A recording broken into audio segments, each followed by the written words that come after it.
வணக்கம் நண்பர்களே. நம்ம வீட்டில் அடிக்கடி பயன்படுத்தப்படும் ஒரு சாதாரண காய்கறி தான் முள்ளங்கி. ஆனால் இந்த சாதாரண முள்ளங்கிக்குள்ள மறைந்திருக்கும் ஆரோக்கிய ரகசியங்கள் ஏராளம்ங்க. முள்ளங்கி உடலுக்கு நல்லது என்பது அனைவருக்கும் தெரியும். ஆனால் முள்ளங்கியை சில உணவுகளோடு சேர்த்து சாப்பிடுவதை குறித்து பல ஆண்டுகளாகவே பல நம்பிக்கைகள் பரவி வருகிறது.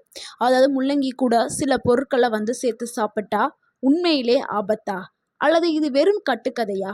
இன்னைக்கு வீடியோவில் முள்ளங்கியோடைய நன்மைகள், சரியான உணவு சேர்க்கை, தவறான நம்பிக்கை, அறிவியல் உண்மைகள் அனைத்தையும் நம்ம விரிவாக பார்க்க போகிறோம். ஸோ வீடியோவை முழுமையாக பாருங்கள். கடைசியில் அனைவரும் தெரிந்து கொள்ள வேண்டிய முக்கிய தகவலும் நீங்கள் தெரிஞ்சுக்கிடுவீங்க.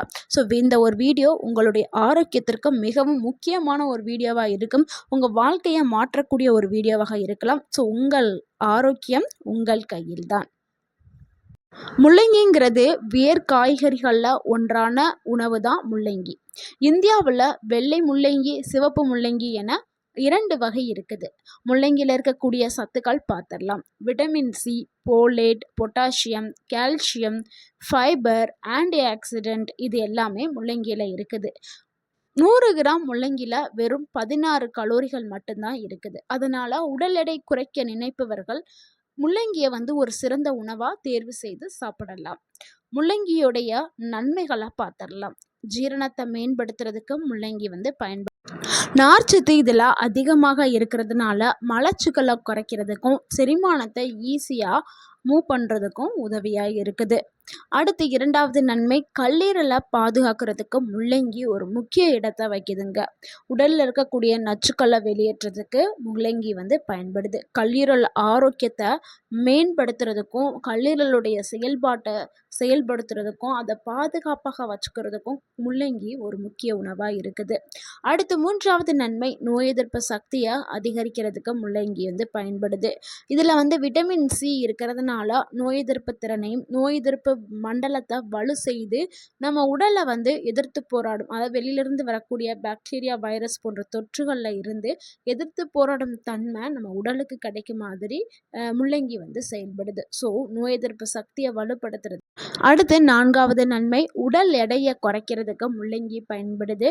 இந்த முள்ளங்கி குறைந்த கலோரி கொண்ட ஒரு உணவு. அதனால் நம்ம எவ்வளவு சாப்பிட்டாலும் உடல் எடை அதிகமாகாது. அதனால் நிறையா சாப்பிடணும்னு அர்த்தம் இல்லை, டெய்லி அளவாக எடுத்துக்கிறது ரொம்பவே நல்லது.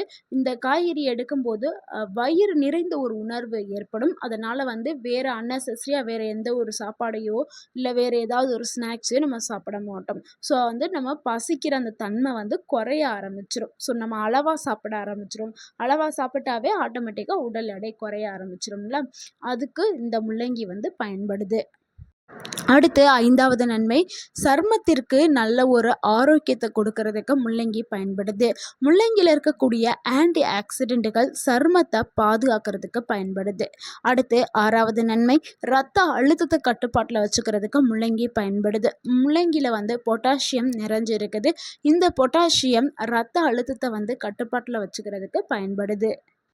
அடுத்து 7வது நன்மை, சிறுநீரகத்தை ஆரோக்கியமாக வச்சுக்கிறதுக்கு முள்ளங்கி பயன்படுது. நிறைய பேருக்கு தண்ணி குறைவாக குடிக்கிறதுனால யூரின் இன்ஃபெக்ஷன் இருக்கும்.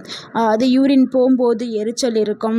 சிலருக்கு அங்கே என்ன சொல்கிறது, கடுமையான பாதிப்பெல்லாம் ஏற்படும். ஸோ தண்ணி கம்மியாக குடிக்கிறதுனால. ஆனால் முள்ளங்கியை நீங்கள் உணவில் சேர்த்துக்கிட்டே இருக்கும்போது உங்கள் உடலில் நீர்ச்சத்து இருக்கும். இது ஒரு டயூரிட்டிக் தன்மை கொண்டது முள்ளங்கி. இதனால் உங்களுடைய சிறுநீரகம் ஆரோக்கியமாகவும் பாதுகாக்கவும் படும். ஸோ முள்ளங்கி சிறுநீரகத்தை பாதுகாக்கக்கூடிய ஒரு சிறந்த உணவாக இருக்குது. அதனால் முள்ளங்கியை வாரத்தில் ஒரு 3 முறையாவது உணவில் சேர்த்துக்கிறது ரொம்பவே நல்லது. நார்மலாக முள்ளங்கியில் நம்ம எல்லாருமே சாம்பார் செய்வோம். அட்லீஸ்ட்டு வாரத்தில் 2 முறையாவது நம்ம சாம்பாரில் முள்ளங்கியை போட்டாவது எடுத்து சாப்பிடணும். அடுத்து 8வது நன்மை, உடல் சூட்டை குறைக்கிறதுக்கு முள்ளங்கி பயன்படுது. கோடை காலத்தில் உடல் சூடு ரொம்பவே ஹெவியாக இருக்கும். ஸோ உடல் சூடு காரணமாக சிலருக்கெல்லாம் பல வியாதிகள் வர ஆரம்பிக்கும். உடல் சூடு அதிகமாக இருக்கும்போது உடம்புல கொப்பளங்கள் வர்றது, வாயில் வாய்ப்புண் வர்றது, அல்சர்லாம் வர ஆரம்பிச்சிடும். நிறைய பேருக்கு ஸ்ட்ரோக் வர்றதுக்கான வாய்ப்புமே இருக்கும். ஏன்னா அவ்வளவு ஹீட்டு இருக்கிறனால இந்த மாதிரி ஏற்படும். ஸோ அந்த சூட்டை தணிக்கிறதுக்கு நம்ம கோடை காலங்களில் கண்டிப்பாக முள்ளங்கி எடுத்துக்கிறது ரொம்பவே நல்லது. சிலர் வந்து அடுத்து 9வது பார்க்கக்கூடிய ஒரு நன்மை என்னென்னா, இரத்த சர்க்கரையை கட்டுப்பாட்டில் வைக்கிறதுக்கு முள்ளங்கி வந்து பயன்படுது. முள்ளங்கி வந்து லோ கிளைசிமிக் இண்டெக்ஸ் குறியீடு கொண்ட ஒரு உணவு. இதனால் சர்க்கரை நோயாளிகள் தாராளமாக முள்ளங்கியை வந்து உணவில் சேர்த்துக்கலாம். அவங்களுடைய இரத்த சர்க்கரையை வந்து கட்டுப்பாட்டில் வச்சுக்கிறதுக்கு முள்ளங்கி பயன்படுது. அடுத்து 10வது பார்க்கக்கூடிய ஒரு நன்மை என்னென்னா, இதயத்தை ஆரோக்கியமாக வச்சுக்கிறதுக்கு முள்ளங்கி பயன்படுது. முள்ளங்கியில் நார்ச்சத்து மற்றும் ஆன்டி ஆக்சிடென்ட் இருக்கிறதுனால இதயத்தை ஆரோக்கியமாக வச்சுக்கிறதுக்கும் அதை பாதுகாப்பாக வச்சுக்கிறதுக்கும் முள்ளங்கி வந்து பயன்படுது. நம்ம இவ்வளவு நேரம் முள்ளங்கியுடைய நன்மைகளை மட்டும்தான் பார்த்தோம். ஸோ இவ்வளவு நன்மைகளை கொண்ட இந்த முள்ளங்கியை தவறான உணவு சேர்க்கையோடு எடுக்கும்போது சில பலமான பிரச்சனைகளை ஏற்படுத்தும். ஸோ அது என்ன பிரச்சனைகளை ஏற்படுத்துது, அது என்ன உணவுங்கிறத இப்போ பார்க்கலாம். முள்ளங்கி மற்றும் பால் தாங்க. பலரும் கூறுவது முள்ளங்கி சாப்பிட்ட உடனே பால் குடிக்காதீங்க அப்படின்னு சொல்லுவாங்க. இது பழமையான ஆயுர்வேத கருத்துப்படியும் இது வந்து இருக்குது. முள்ளங்கி மற்றும் பால் வந்து உடலில் ஜீரண வேகத்தை வந்து வேறுபடுத்துமா. இதனால் சிலருக்கு வந்து வயிறு உப்பசம், வாய்வு தொல்லை, செரிமான பிரச்சனை இதெல்லாமே ஏற்படலாம். ஆனால் அறிவியல் ரீதியாக பார்த்தோம்னா முள்ளங்கி ப்ளஸ் பால் சேர்த்து சாப்பிட்டா விஷமாக மாறும் அப்படின்னு சொல்கிறதுக்கு எந்த ஒரு ஆதாரமே இல்லை. ஆனால் சிலருக்கு இது செரிமான பிரச்சனைகளை ஏற்படுத்தலாம். அதாவது செரிமான தன்மை கம்மியாக இருக்குதுல்ல, அவங்களுக்கு வந்து இது பிரச்சனையை ஏற்படுத்தி ஃபஸ்ட்டு செரிமான பிரச்சனையை ஏற்படுத்தி அதுக்கப்புறம் வேறு ஏதாவது ஒரு ப்ராப்ளத்தை வந்து உண்டு பண்ணுறதுக்கு வாய்ப்பு இருக்குது அப்படின்னு சொல்கிறாங்க. அதாவது செரிமானத்தன்மை கம்மியாக இருக்கக்கூடிய நபர்களுக்கு இது பிரச்சனையை ஏற்படுத்தும். இப்போ நார்மலாக ரொம்ப ஆரோக்கியமாக இருக்கக்கூடியவங்களுக்கு இது பிரச்சனையை ஏற்படுத்தாது. முக்கியமாக குழந்தைகள், வயதானவர்களுக்கு செரிமானத்தன்மை கம்மியாக இருக்கும், அவங்களுக்கு இது பிரச்சனையை ஏற்படுத்தலாம் அப்படின்னு சொல்லப்படுது. அடுத்து நம்ம 2வதா பார்க்கக்கூடிய அந்த தவறான சேர்க்கை என்னென்னா, முள்ளங்கி ப்ளஸ் பாவற்காய் தாங்க. பாகற்காய் மற்றும் முள்ளங்கி 2மே மருத்துவ குணங்கள் கொண்ட ஒரு சூப்பரான உணவு. ஆனால் இதை தனித்தனியாக எடுத்துக்கிட்டால் ரொம்பவுமே அற்புதமான நன்மைகள் உடலுக்கு கிடைக்கும். ஆனால் சில பாரம்பரிய மருத்துவ முறைகளில் இந்த 2 உணவுகளையும் ஒன்றாக சாப்பிட வேண்டாம் அப்படின்னு கூறப்படுது. காரணம் என்னென்னா, 2மே அதிக கசப்பு மற்றும் சக்தி வாய்ந்த தாவர வேதிப்பொருட்களை கொண்டிருக்குதான். அதனால் சிலருக்கு வயிற்றில் எரிச்சல், சிரமம், அதாவது செரிமானம் சிரமம், வயிற்றுப்போக்கு கூட ஏற்படுறதுக்கு வாய்ப்பு இருக்குது. அதனால் இந்த 2 சேர்க்கையை வந்து எடுக்கிறது ரொம்பவும் தவறானது அப்படின்னு சொல்கிறாங்க. அதனால் இந்த 2 உணவுகளையுமே பாவற்காய், முள்ளங்கியை தனித்தனியாக சமைச்சு சாப்பிடுங்க. இல்லைன்னா 1 மணி நேரம் இடைவேளை விட்டுட்டு இந்த உணவுகளை வந்து எடுத்துக்கிறங்க. முள்ளங்கி சாப்பிட்டு 1 மணி நேரம் சென்று பாவக்காய் எடுத்துக்கிறங்க. இல்லைன்னா பாவக்காய் சாப்பிட்டு 1 மணி நேரம் சென்று முள்ளங்கி எடுத்துக்கிறங்க அப்படின்னு சொல்லப்படுது. 3வதா பார்க்கக்கூடிய ஒரு தவறான சேர்க்கை என்னென்னா, முள்ளங்கி ப்ளஸ் வெள்ளரிக்காய் தாங்க. இணையத்தில் இது ரொம்பவுமே பரவி வரக்கூடிய ஒரு தகவலாக இருக்குது. முள்ளங்கி மற்றும் வெள்ளரிக்காய் சேர்த்து சாப்பிடவே கூடாது. இதற்கு காரணம் என்னென்னா, வெள்ளரிக்காயில் வந்து அஸ்கார்பினஸ் என்ற என்சைம் வந்து இருக்குதுங்க. இந்த என்சைம் விட்டமின் சியை உடைக்கக்கூடும் என்று கூறப்படுது. இதனால் முள்ளங்கியில் இருக்கக்கூடிய விட்டமின் சி பயன்பாடு சற்று குறையலாம் அப்படிங்கிறதையும் சொல்லப்படுது.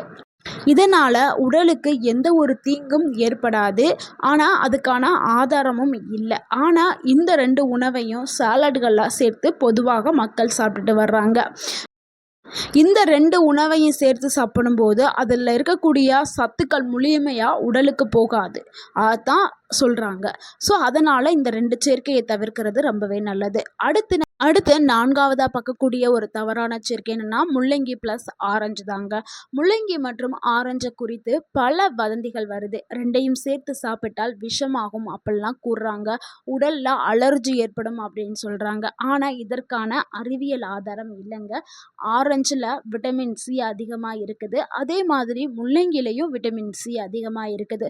ஸோ 2யும் சேர்த்து சாப்பிட்றது பெரும்பாலான மக்களுக்கு பாதிப்பு ஏற்படுத்தாது. ஆனால் அதிக அமிலத்தன்மை காரணமாக சிலருக்கு வந்து என்ன ஏற்படலாம்னா, வயிற்றில் எரிச்சல் ஏற்படலாம். ஸோ அந்த மாதிரி அமிலத்தன்மை அதிகமாக சிலருக்கு உடம்புல இருக்கும்ல, அவங்களுக்கு சில பல பிரச்சனைகளை ஏற்படுத்தலாம். அவங்க இந்த சேர்க்கையை தவிர்க்கிறது ரொம்பவே நல்லது. யாரெல்லாம் இந்த முள்ளங்கியை சாப்பிடக்கூடாது, சாப்பிட்டால் பிரச்சனை ஆகும் அப்படிங்கிறத பார்த்துடலாம். தைராய்டு பிரச்சனை இருக்கிறவங்க முள்ளங்கியை சாப்பிடக்கூடாது. ஐபிஎஸ் பிரச்சனை இருக்கிறவங்க சாப்பிடக்கூடாது. அடிக்கடி வயிற்றில் உப்பசம் ஏற்படுறவங்க இந்த முள்ளங்கியை சாப்பிடக்கூடாது. குடல் பிரச்சனை இருக்கிறவங்க சாப்பிடக்கூடாது. அப்படி நீங்கள்லாம் சாப்பிடணுன்னா நீங்கள் உங்களுடைய மருத்துவர்கிட்ட நீங்கள் ஆலோசனை பெற்றுட்டு சாப்பிட்றது தான் நல்லது. இல்லைன்னா ஆபத்துகளை ஏற்படுத்தும். நண்பர்களே, முள்ளங்கிங்கிறது மிகவும் ஆரோக்கியமான காய்கறிகளில் ஒரு காய்கறி. நம்ம இப்போ பார்த்த இந்த சேர்க்கைகளாக சிலருக்கு சில விதமான பிரச்சனைகளை ஏற்படுத்தும். ஸோ அதனால் அவங்க தவிர்க்கிறது ரொம்பவே நல்லது. தினமும் முள்ளங்கியை உணவில் சேர்த்துக்கிறதும் ரொம்பவே நல்லது. அதாவது அட்லீஸ்ட் வாரத்துக்கு 2-3 முறையாவது முள்ளங்கியை உணவில் சேர்த்துக்கிறது ரொம்பவே நல்லது. இந்த தகவல் உங்களுக்கு பயனுள்ளதாக இருந்திருந்தால் இந்த வீடியோக்கு ஒரு லைக் பண்ணுங்கள். இந்த வீடியோவை உங்களுடைய ஃப்ரெண்ட்ஸ் அண்ட் ஃபேமிலிக்கு ஷேர் பண்ணுங்கள். மறக்காமல் நம்ம சேனலை சப்ஸ்கிரைப் பண்ணுங்கள், சப்போர்ட் பண்ணுங்கள், கமெண்ட் பண்ணுங்கள். தேங்க்யூ ஃபார் வாட்சிங். உங்கள் ஆரோக்கியம் உங்கள் கையில்தான். நன்றி, வணக்கம்.